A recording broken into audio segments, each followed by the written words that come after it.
আসসালামু আলাইকুম গাইস। আজকে যেতেছি একটা বেজির বাচ্চা উদ্ধারের জন্য। শুনছি গায়ের একটি লোক নাকি বাচ্চাটা আটকায় রাখছে বিক্রি করার জন্য। তো আমি যাইতেছি এটাকে উদ্ধার করার জন্য। এই একটা ছোট ভাইকে সাথে নিয়ে গেছি, আমি গেলে দেবে না। ও নিয়ে আইছে, দেখতেছেন ও নিয়ে আইছে, অন্ধকারের মধ্যে গেছে রাত্রেবেলা। দেখি কি অবস্থা, এই দেখেন কি অবস্থা, একেবারে ভিজে চোপ চোপ করে রেখেছে। সম্ভবত পানির মধ্যে রেখে দিছিল। ওরা জিজ্ঞাসিলাম এভাবে ভিজলো কেন, বলতেছে যে একটা এই ইয়ের মধ্যে পাত্রের মধ্যে ঢাকনা টুকনা লাগাইয়া পানি দিয়া আর ভাত চারটা দিয়া রেখে দিছে, ভাত খাইবো। আচ্ছা বলেন না, এরা হচ্ছে মাংস পেশি, এরা কি ভাত খাইবো? তাও ভাত দিয়ে রেখে দিলে ঠিক ছিল, পানির মধ্যে চুবে হয়েছে। যাই হোক, দেখি এই যে অবস্থা, ও সার্ভাইভ করে কিনা এটা নিয়ে একটু টেনশনে আছি। ও বলছিল যে আমি ভাবছি মারাই গেছে, যখন হাতে নিচ্ছি তখন দেখি জীবিত আছে, এই নিয়ে এলাম। তো যাই হোক, ওর শরীরে কিন্তু প্রচন্ড গন্ধ, অনেক দুর্গন্ধ। তাই একটু গোসল করে দেব, যদিও বীজে চপচপা আছে তারপরেও গোসল করে দিব জীবাণুনাশক দিয়া, যাতে কোনো ধরনের সংক্রমণ না হয়।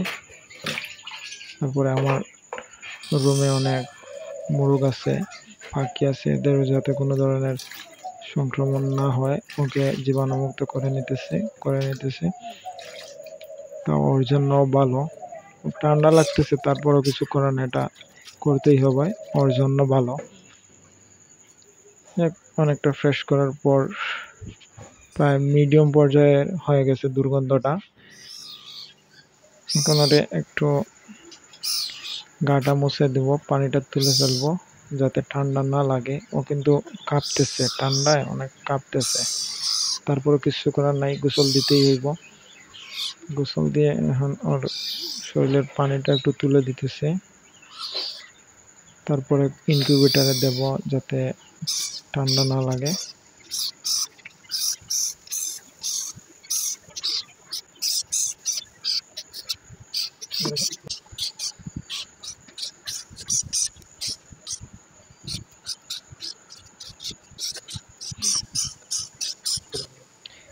এক মোছামুছি শেষ, শরীরের অর্ধেক দুর্গন্ধ চলে গেছে। আরেকদিন রোদ্রে দিয়ে দিব। এই যে এখন ইনকিউবেটরে দিতেছি যাতে ঠান্ডা না লাগে, একটু তাপমাত্রায় হিটে রাখতেছি আর কি। যাক, ইনকিউবেটর থেকে বাইর করার পর প্রায় অনেকটা শুকিয়ে গেছে, 80% শুকিয়ে গেছে শরীর। খাবার দিতেছি, বিটল পোকা দিলাম, খাইতেছে, খুব এনজয় করে খাইতেছে। তবে ও এত শিকারি না, এখনো দুধের বাচ্চা রয়েছে, এখনো কিন্তু মা ওকে দুধই দিত। আমি যদি পারতাম মায়ের সন্ধান পাইতাম তাহলে ওর মার কাছে দিয়ে দিতাম।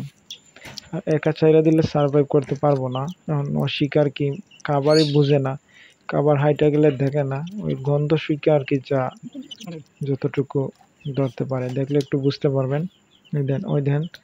এই দেন খাবার কিন্তু শিকার করতে পারে না, চোখে দেখে না বললেই চলে। এই যে দেখতেছে না, দিনের বেলাও দেখে না, এই হচ্ছে বিষয়।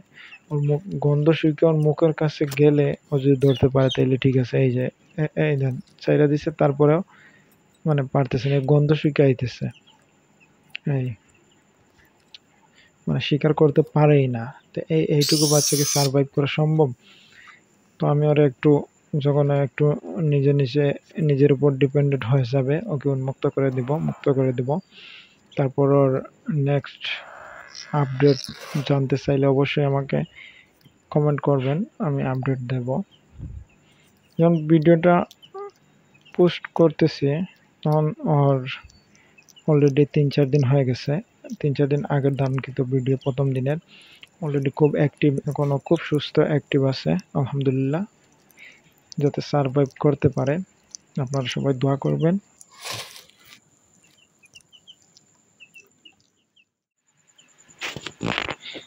দেখেন খাবার দাবার শেষ করে কিরকম ঘুমাইতেছে, অনেক নিরীহ লাগতেছে।